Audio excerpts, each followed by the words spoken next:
Good evening, good evening. It's Susan Cox, Wilkinson Cox, shall we say, your intuitive holistic coach and mindfulness meditation teacher coming on Talk Tuesday. So we've got a super exciting guest of Billy Smith. I'll tell you all about Billy in a minute. So for those that are jumping on tonight, please ask questions with regard to the subject tonight, which is chronic fatigue syndrome, or if you want to know more about it, or you're suffering yourself, then Billy will answer all your questions, or together we will try to anyway. So if you're watching this on replay, please do hashtag replay. And if you can't manage message me on here, then just send me a private message, or if it's something a little bit more personal, we'll be happy to answer. So, but thank you for everybody that's going to join me tonight.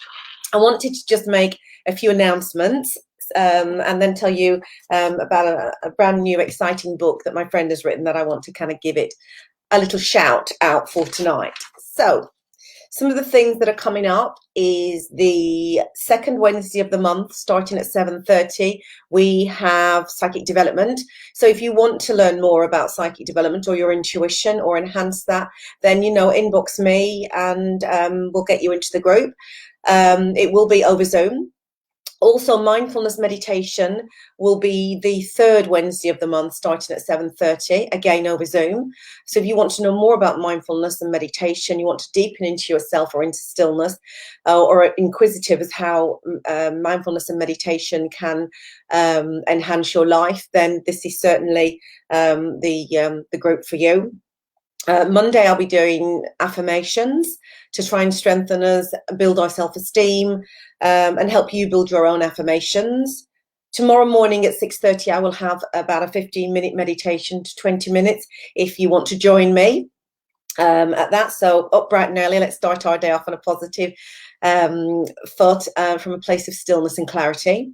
And then coming up on the following Talk Tuesdays, on the 20th next week, I've got Nicola Russell coming on to talk to us about light language. I don't know an awful lot about that, so I'm excited to hear about that. And on the 27th, we've got Claire Owen from Soberholics coming on to talking about the glamorization and of women drinking and helping people to control their drinking or stop altogether. So that will be interesting.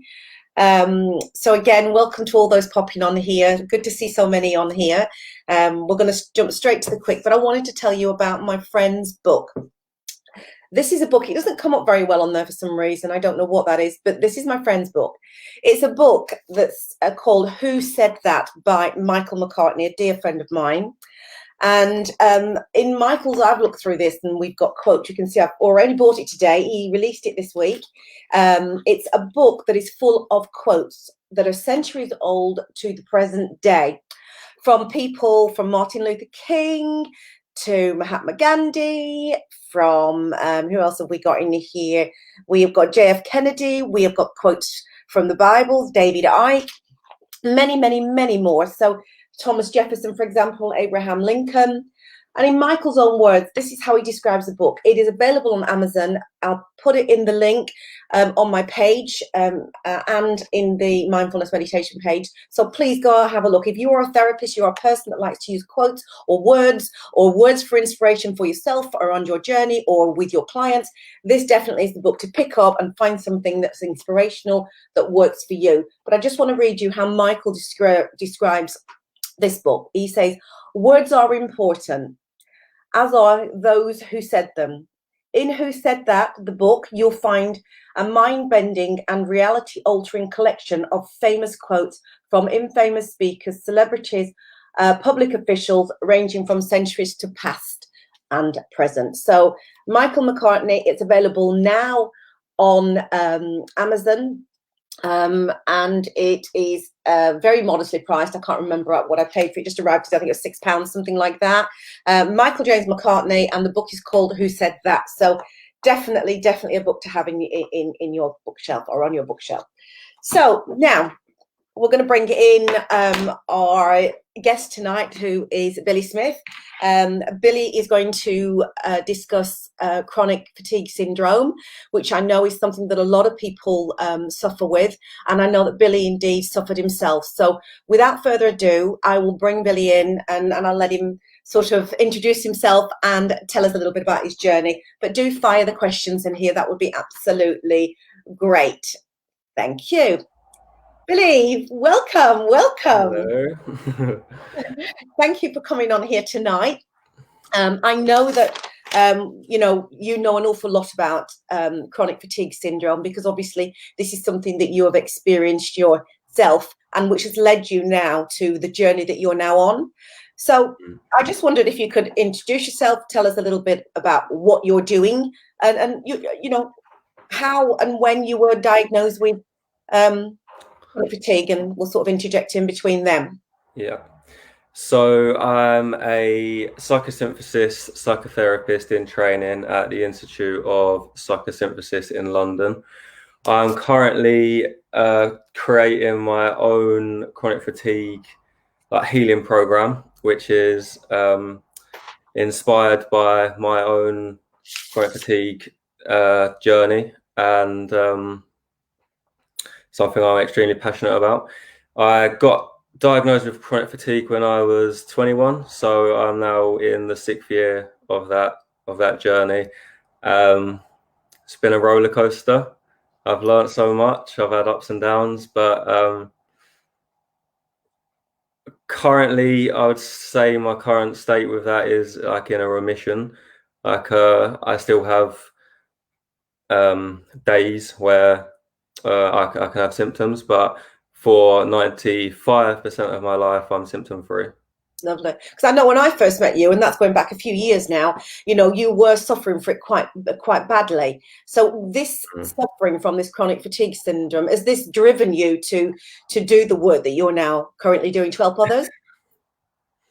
Yeah. So definitely, like before this diagnosis, my life was completely different. Like my purpose and my goals were so different, and this diagnosis has kind of sparked something in me, like sparked some intuition in me, and an inner calling to work in an awakening, and to work within this sort of healing realm, and to help people with it and help people spiritually as well, like without chronic fatigue. So work across the whole of the healing world. Lovely. And tell me, so what led you to realize something was wrong with you? You know, what did you just start to feel tired, or was it a bit more severe than that? No, yeah, it was so much more severe. So it was like, for me, it was a singular event. So it was a singular moment in time where I came back from a night out, and I realized that, well, I just completely, my body just shut down. So my entire body shut down. It was as if I've been spiked, it's intoxicated, and it was so obvious that something was completely wrong. But at that time, I never knew chronic fatigue existed. I never knew what chronic fatigue or fibro was. So I was completely lost. Diana's asking us a question. I've just put it up there. She says, what were your symptoms? So you obviously got this coming home from the nightclub or going out, and you just absolutely felt like everything was shutting down. So that must have been quite frightening for you. But were there symptoms that you now know before, before this event, this particular event?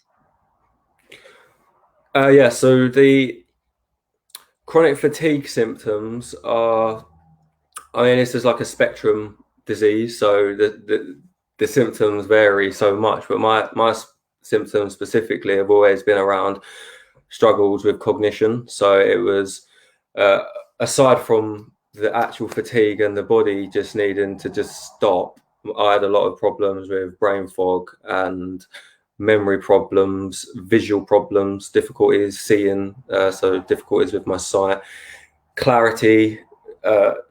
It's as if my mind just wanted me to just stop everything, just give up.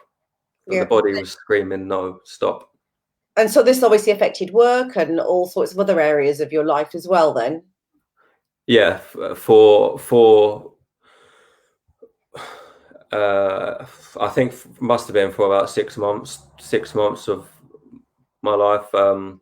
Post diagnosis, I was like housebound pretty much. Like I could go out, but it was such a struggle. Like I wasn't working, and at that time in my life, I just got a new job, and I had not long finished like a degree that I was studying, and I just got a job with that degree, and I had to give it all up basically. Yeah. Claire's just saying here, and I know Claire very well, that she suffered from fibro and chronic pain and fatigue, so she relates to that. And I do know, because I've been on the journey with Claire to a certain extent. One of the things I can say that Claire used to do, she started off, I think, with Reiki and meditation, so she's done a lot of sort of self-help to get herself to a better place. So the first time I met Claire, she was on crutches, and now she is obviously without those. So did you get to the point where you had to have crutches, or was it the fact that these symptoms, just like you said, range from one to the other, that people can be affected more with one symptom than another symptom? If that sounds right? Yeah, it is a spectrum disease. So some people may have difficulties thinking and difficulties with cognitive function. Other people may find it difficult to walk or to get out of bed. One thing I will say is that fibromyalgia is more categorized with pain, whereas chronic fatigue is more fatigue. Yes. I've experienced both, but more so CFS symptoms, more fatigue, and like a lot in my head. That's where a lot of my symptoms are, to do with cognition. Yeah. I have experienced like fibro pain, and it's so hard. It's like a flu times times a million. What brings it on? What brings it on? So it's a response to life experiences. It's a response to emotional repression. It's a response to emotional distress. Sorry, my Siri is going crazy. So it's an outcome to like self-denying emotional patterns which we are repeating from childhood. So when we're unable to put ourselves first, and we identify more with roles of the caregiver, or when we're unable to listen to our needs, and so I think it is common in people that have a traumatized or experienced a lot of trauma in childhood as well. Yeah, I can identify with that, not because I've had chronic fatigue or work with a lot of people with it at all, but just because the work that I do, because it's with the feeling body, and what comes out of that when I work with my clients is obviously that trauma from those informative years gets trapped within the body. And that's why I love to work with the body. I love to release things through the emotions. You know, you've got to face it in the reality of how it is. So did you find that things from your earlier days kind of came back almost to haunt you? Did you know that this was trauma from earlier on? And how did you, I suppose it's three questions, how did you then recognize this and then see your symptoms sort of get better, improve? I don't know like specifically that, but what I will say is that just through awareness of specific patterns that you have, like unable to speak your needs, unable to speak truly how you feel, so you don't speak how you feel, and you repress that repression itself is what, like you said, will get trapped in the body, and then that will come out in other ways, because that's to come out in other ways. So that is what will come out in fatigue or in brain fog. Or so for me, like, it was about connecting more to myself, connecting to my needs through meditation or through different exercises like that, and becoming more self-aware of myself. Yeah, that is how I got in touch with myself and then could slowly start to release these blockages. Yeah, lovely. And you did that through a lot of spiritual work, did you, with yourself? Yeah, it was yeah. So like I said, meditation, lots of contemplation, lots of inquiry, lots of questions into like who I am as a person with curiosity, rather than these fixed, rigid belief systems that I was holding. Yeah. They were holding me trapped, basically. Absolutely. And I think that's a good point you make there, because I think we have these doctrines, this dogma, we have all these things wherever they come from, and we forget, and I do this a lot with EFT, is that what we forget is that when we're taught something in those hypnagogic stages, so when we're very young, they are true for us. In many ways, our parents, our protectors are trying to, shield us from, the negativity or harm, if you like. But what we forget to realize sometimes, and I see this a lot, is that we forget to realize that what we have to do is realize that when we grow from those informative years into an adult or a teenager, then a young person, then an adult, we've got to realize that our views and life changes, and those beliefs no longer serve us.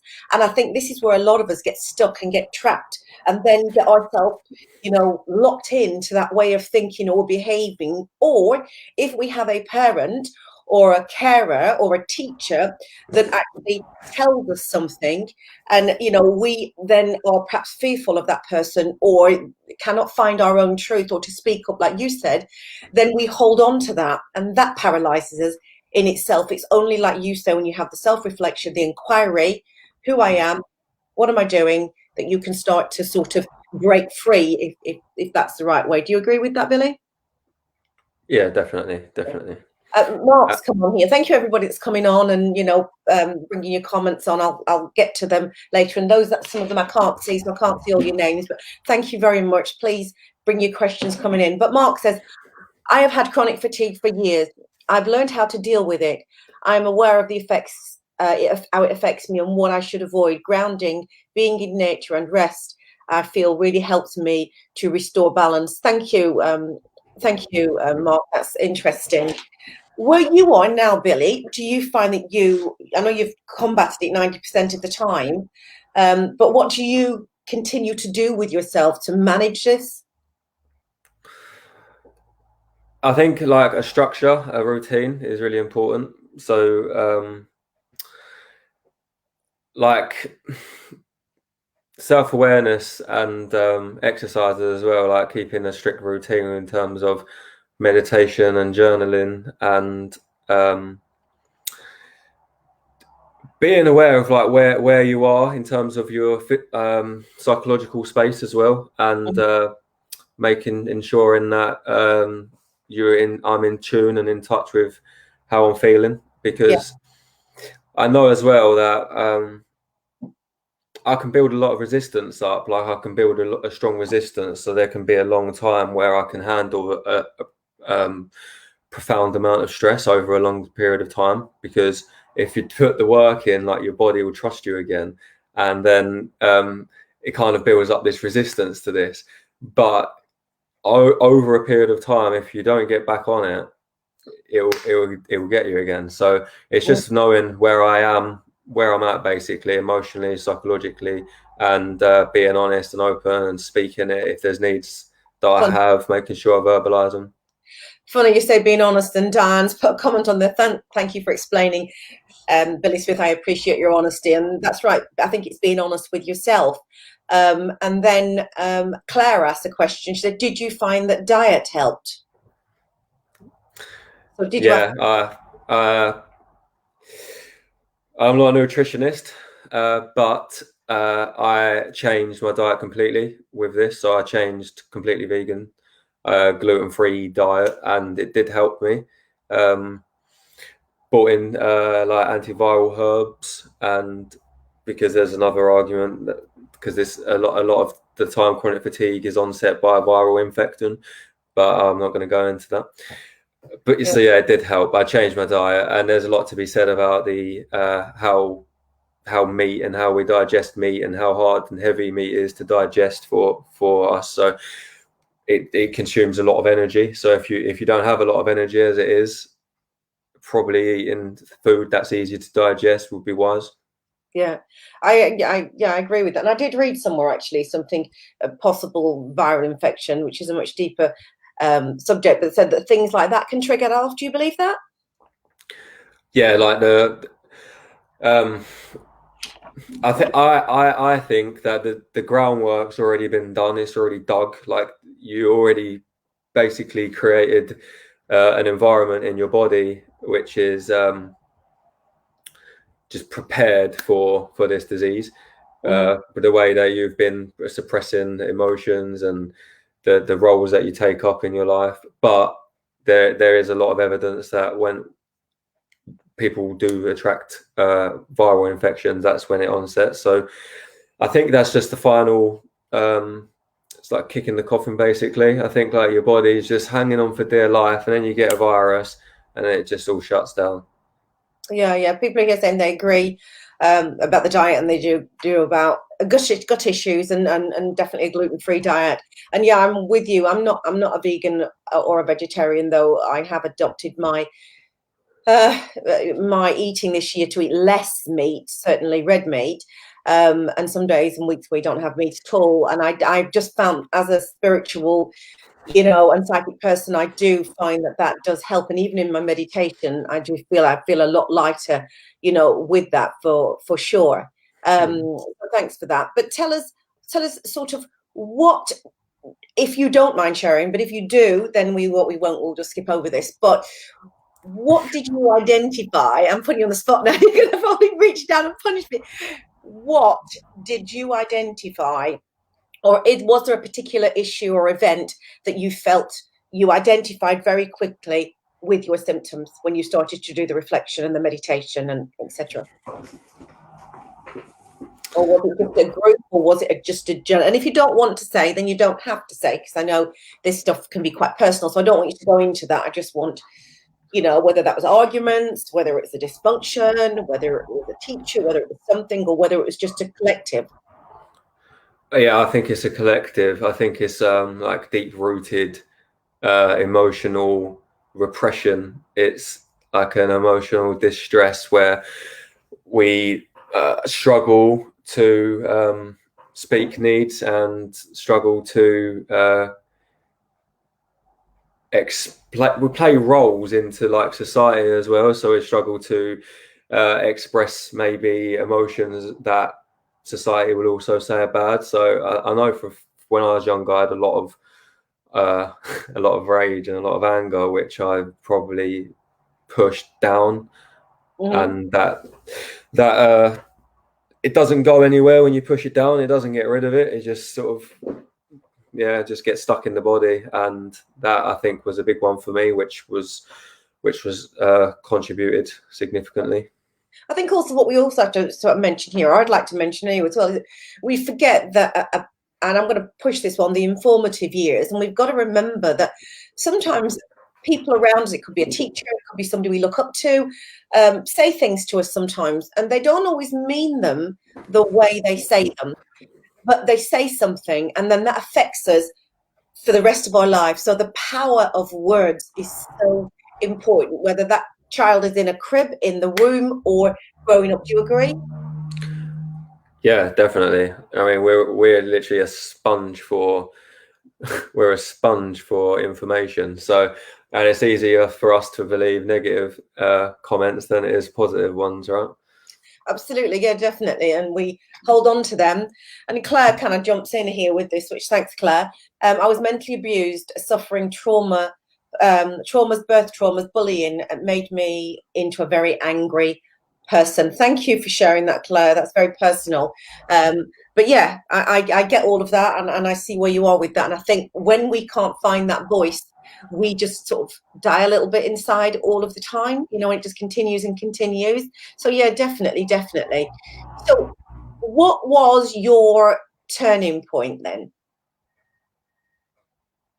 This is I want to write my thesis for a master's degree that I just did for this as well, and it's about chronic illness or chronic dis-ease as a spiritual emergency. So it was a spiritual emergency, meaning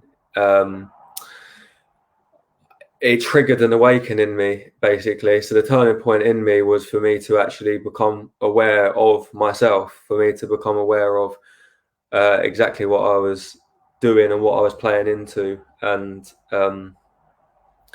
I think just simply it triggered something in me. It woke something up in me where I had there was an awareness there that was able to actually act differently to how I was acting, and could had more will to be different and to have some form of control over symptoms, over the way I was participating into my symptoms. And what was the time between you realizing that day you came into getting a diagnosis from a physician or whoever that was? Well, I didn't want to believe it, to be honest, because the title chronic fatigue syndrome is so underwhelming.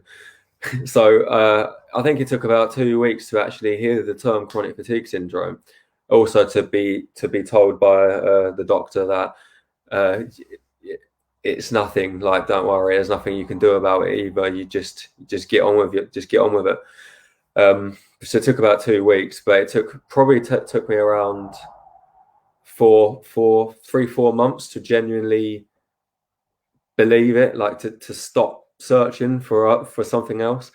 Yeah. To stop needing blood tests, because growing up in the West, like, I think we're obsessed with needing physical evidence for something, and there isn't physical evidence.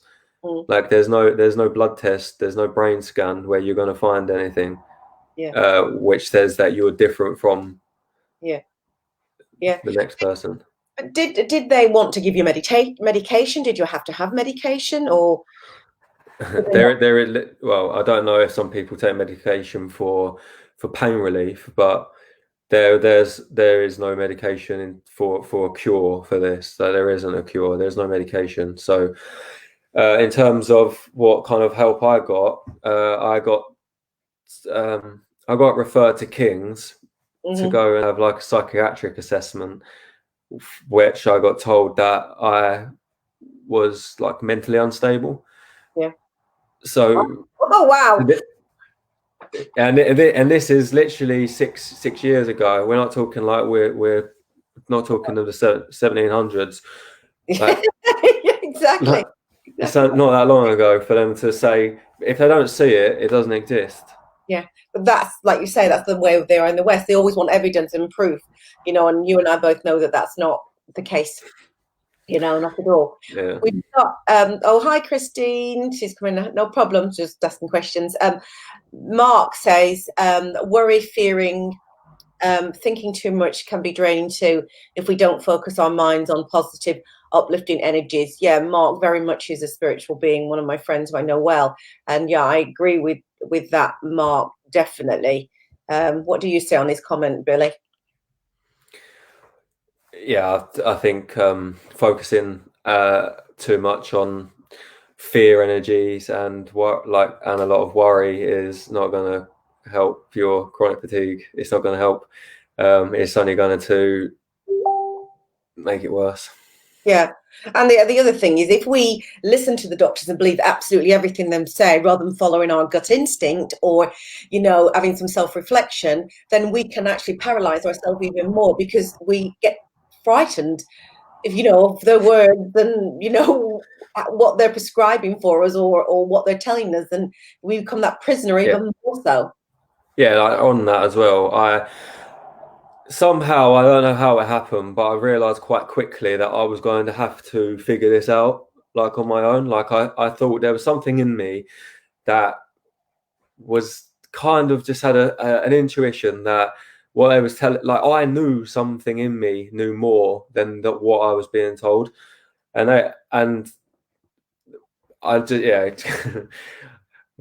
basically I knew something that within me was just screaming at me that I am worthy of health. I can be better, and I don't have to listen to this, what I'm being told by a doctor, that I need to just go home and settle for this settle for this Absolutely. bedridden house ridden life at the age of 21. Yeah, and I very much believe that we need to listen to our bodies, because if we listen to our body speaks to us. We just have to learn to hear, and that, in my opinion, is through stillness, through self-reflection, through going into yourself, as we say, so we don't go without. So yeah, definitely.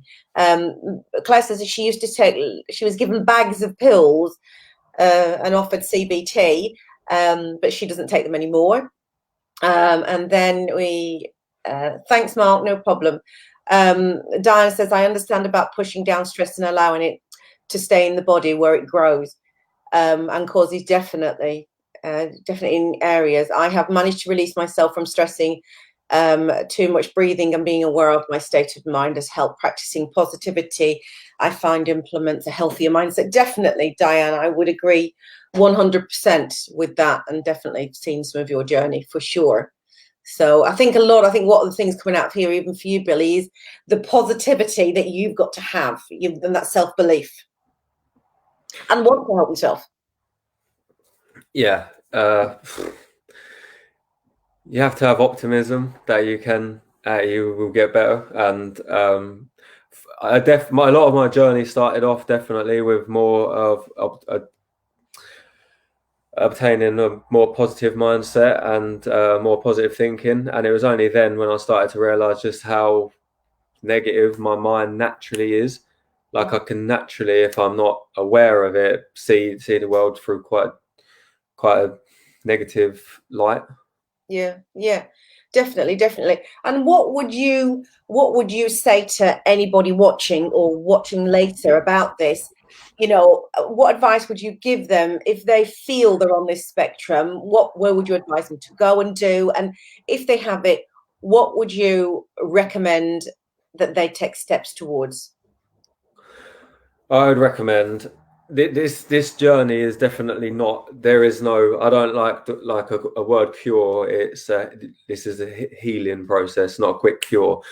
I'd recommend a therapist who really knows, a holistic therapist who really knows about chronic fatigue or about chronic illnesses and how they come about, chronic stress, chronic distress, and someone who takes into consideration, so there's a model called biopsychosocial. So the biology of the body, the psychology, and the environment, the social side of it, because not a lot of therapies take into consideration the impact on relationships, the impact on how the individual feels about themselves, the impact of how that person you feel about going to work every day. What's your relationship like with your job? Yeah. So see, the way out of this is holistically. It's looking at a being from every level and healing it from the inside out. So it's not a quick fix, and I would try and change that attitude as quickly as possible if I had it and I was looking for quick release. I think Hippocrates said something like, you cannot heal in the environment that you got sick in, or something like that. And that's as true as it can be. And I think when you talk about the environment, I think that's important. And I did a talk only a few months ago about the environment. And I think when we're looking at things, we have got to look at everything, from our friends, our home, our work, our social, all of that, and take all those contributing factors in, rather than just assume I've got to go to the doctors and get a pill, right? Because that's what people feel sometimes. They've got to have a pill. Yeah, we're literally, again, it's conditioning from a Western medicine model where we only look at the biology, we only look at a body, and we want to quickly fix a problem with a pill or a prescription. Whereas ancient civilizations for thousands of years have known this holistic model where we are a being of many layers. It's not just a biology, and health is part of all of that level. Absolutely, many levels. And if you had to give advice of 3 tips for people who have this condition, to start doing, to self-helping themselves, what would you advise them to start to do? All right. Stay calm, because in many moments where I would panic, so I can get a symptom and I start to panic and I don't want it, and I'll try to resist it and push it away, but stay calm and try to listen to what your body is trying to tell you in that moment, because it's working for you, not against you. Develop a meditation practice, whether that's in the morning, every morning, and try to ground yourself. And also with the meditation, like when you get strong symptoms, you can also go inside and check in with yourself, maybe if it's just for 5 minutes at a time. Yeah. And just literally breathe. And I would try to develop a solid routine for the short term. It's where you get up early. You get up when at the same time each day. You do similar things in the day, and you go to bed at the same time. So try to develop a structure, a routine. Yeah. So your body starts to get used to and trust you again. So it starts to get used to a pattern and starts to develop some trust in you. Because right now your body does not trust you. It does not trust you. Like you're two separate, the me and the I almost, sort of thing. It's so, yeah, literally, because when your mind identified and you're living in your head and you're always somewhere where you're not, you need to come back to the body. Yeah, definitely. And so you're now managing this 95% of the time. And what is your typical sort of routine or structure like? Is it the same as you've said, the calm, the get up in the morning at the same time, you do your meditation, your self-help, whatever? What is your routine? So my routine is I wake up around the same time every day, which is quite early. It's about 5:15. I will meditate for about 15 minutes in the morning, and sometimes I've just started to do this more so, journal. So I would try to write some stuff down in the morning, and then I go to work, and I work around till, I don't know, I come back home at 4:30. I'm in for about 4:30, and then I might do some reading or some studying, and I try to go to sleep. I go to sleep too late at the moment, but I try to go to sleep before 11. Okay, all right, yeah. And I just say journaling, I feel journaling is so important. It's a therapy almost in itself, and you can just get off whatever you feel, just write it in those pages. So, absolutely, Billy. So, Billy, that has absolutely been amazing. Unless there's anything you'd like to add to that for us and our guests, any other pearls of wisdom? I think you've had enough out of me, Susan. Yeah, Billy's details will be in the feed on my Facebook after this, on the Change Lounge and at Minding the Soul. And if you wanted to get in touch with him or you wanted to ask any questions, then please do. Obviously, he's got his own practice, specializing in this subject and much more. He's a very spiritual person, feel free. So, Billy, anything you'd like to add before we call it a day or a night? No, I'd just like to say thanks for hosting. It's been fun, and we'll have to do it again. Well, thank you very much for this. I'll just kind of put you in the green room, but thank you very much for that. Very, very informative, and I'm sure a lot of people can relate to your story. So thank you very much.